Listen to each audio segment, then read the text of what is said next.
Hiroi was the most popular girl in class, admired by everyone. For one boy, it was more than admiration, it was love at first sight. The more he watched her, the harder it became to keep his feelings locked away. Eventually, the emotions overwhelmed him, and before he could second-guess himself, he acted. With a pounding heart, he slipped a love letter into her locker. But the next day, his hopes were crushed. Hiroi's friend pulled him aside, holding the letter he had written. She explained that Hiroi didn't handle these kinds of confessions well, and was deeply uncomfortable with them. Just like that, his confession ended in rejection. Not even from Hiroi herself, but through someone else. He sat alone in the empty classroom. Deep down, he'd known this would happen. She was the class idol, everyone adored her. And him? Just the benchwarmer on the baseball team, invisible. He never expected her to notice him. But even knowing all of this, the rejection still hurt deeply. Then he saw her, passing by outside with her friends. His chest tightened, and her name echoed in his mind like a whisper, Hiroi. Out of nowhere, Hiroi's friend came back and slammed her hand down on his desk. She wanted to know why he was still trying when he had already been turned down. She called him pathetic and told him to stop looking at her friends with those sad eyes.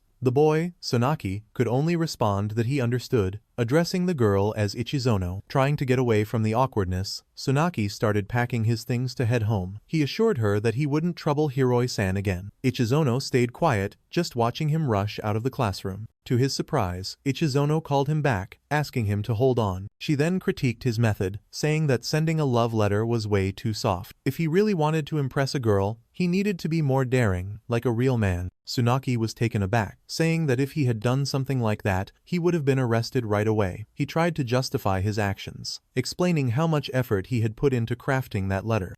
Ichizono then dropped the bombshell, saying that Hiroi hadn't even looked at the letter. She explained that he had been rejected without any consideration, and accepting that would help him move on more easily.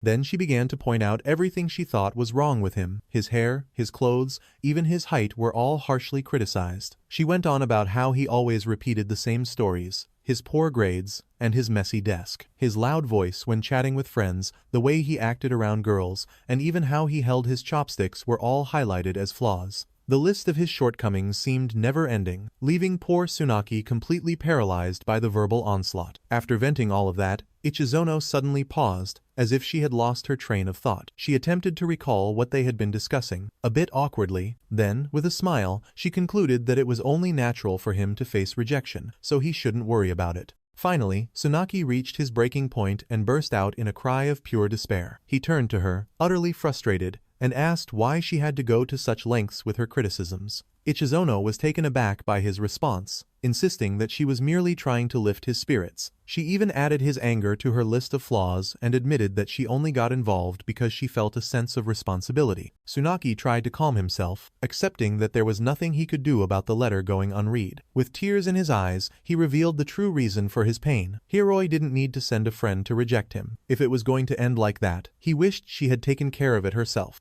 Ichizono, irritated by his tears once more, suddenly had a thought. She told him that if he was feeling that frustrated, he should surpass Hiroi herself. With determination, she pointed at him and exclaimed that he needed to make Hiroi regret rejecting him. The aim was to make her believe she should have accepted that love letter. But Tsunaki still seemed confused, pondering how he could possibly do that. That's when Ichizono suggested a plan, since he was on the baseball team. Hiroi was into athletes, so he should really put in the effort to show off his cool side during the games. Tsunaki attempted to make excuses, claiming he was just a benchwarmer and that it felt odd to work so hard just for revenge. She interrupted him, shouting that she didn't care, and that if he kept thinking that way, he'd remain stuck like that for the rest of his life. She then confessed that Hiroi had actually been dishonest with him, but as she turned to leave, she delivered a final blow, saying that someone as cowardly as him wasn't even worth a proper rejection. Her words struck him deeply. That was the moment he understood just how pathetic he had been. From that day forward, something completely shifted within Tsunaki. He started training for baseball with a level of determination and intensity that no one had ever witnessed before. His teammates were amazed by the change. They couldn't figure out why this kid, who used to struggle, was suddenly putting in so much effort. Seeing the fire in his eyes, one teammate made a clever observation. It was as if Tsunaki had someone he was determined to get back at. His commitment was so fierce that he ended up breaking all the extra balls during practice. The coach finally recognized the boy who was always putting in the work. He didn't even pause for the rain, running relentlessly and showing incredible determination. His teammates looked up to him, even though they were unsure how long he could maintain that crazy pace. But all that hard work was starting to pay off. He began to shine in games. His teammates now regarded him as a key player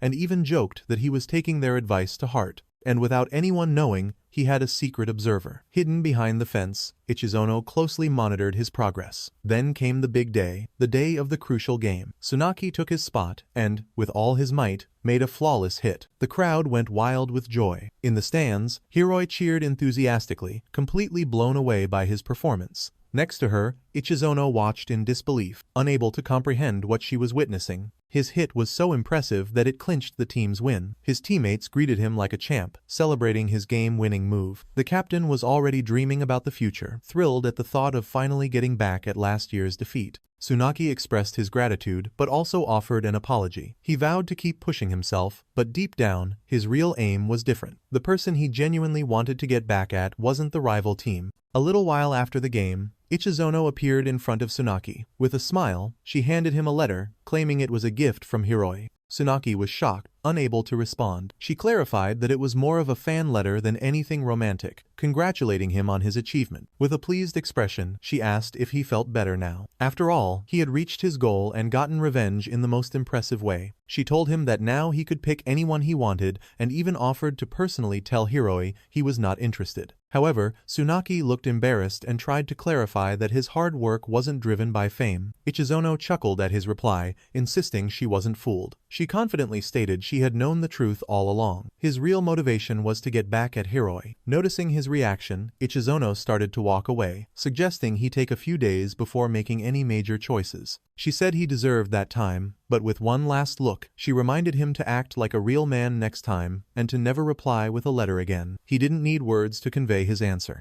Taking her advice, he finally stepped up and acted like a man. In a quick and bold move, he wrapped his arms around her from behind. Ichizono completely froze, her eyes wide with shock. At a loss for words, she called him an idiot, her cheeks turning bright red. She attempted to tell him he was wrong, that he was after the wrong person. But he wouldn't let go, now fully in charge of the situation. He declared he would only release her if she admitted he was cool. She playfully challenged him one last time. With their faces just inches apart, she gave him a kiss. Then she explained her reasoning. If he didn't let go, she wouldn't be able to turn around and kiss him properly. In that moment, a friend was lost. Ichizono gave him one last playful tease. Wearing a victorious smile, she remarked that a real man should never let a girl kiss him first.